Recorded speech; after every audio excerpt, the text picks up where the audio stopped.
పుదీనా mint, పుదీనాను mint అంటారు.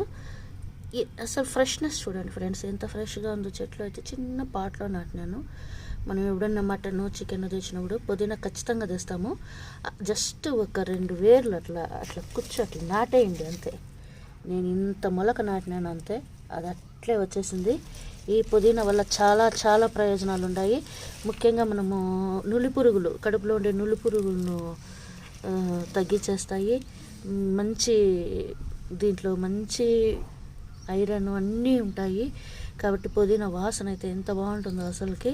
ఇంకా బోండాలకి, వడలకి, పలావ్కి, పుదీనా పచ్చడి, ఇలా ఎన్నో రకాలకి, బాత్ అన్నిటికీ పుదీనాను అయితే వాడతారు. మెయిన్ ముఖ్యంగా ఒక స్మాల్ టిప్ అయితే నేను మీకు చెప్తాను.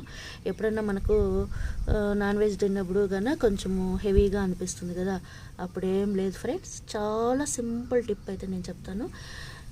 ఒక గ్లాసు పెరుగుకి ఒక 5 గ్లాసులు నీళ్ళు పోసేయండి. అంటే మజ్జిగ, పల్సగా మజ్జిగ చేసేసి దాంట్లో కొంచెం జీలకర్ర పొడి వేసేసి ఈ పుదీనాను చిన్నగా సన్నగా కట్ చేసుకొని తాగండి అంతే. గ్యాస్ట్రిక్ ట్రబుల్ కూడా మాయమైపోతుంది. ప్లస్ అదిగాక మనకు చాలా బాగుంటుంది, హెల్తీగా ఉంటుంది, కడుపు ఉబ్బరం లేకుండా ఉంటుంది. ప్లస్ పుదీనా అప్పుడప్పుడు వాసన చూస్తుంటే కూడా చాలా మంచిది.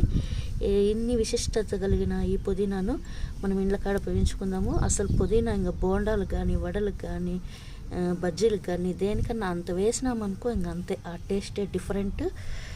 ట్రై చేయండి ఫ్రెండ్స్, ఈ పుదీనాను పెంచుకోండి. చిన్నది అంత మొలక నాటేయండి అంతే, అది వచ్చేస్తుంది, పిచ్చిగా వచ్చేస్తుంది.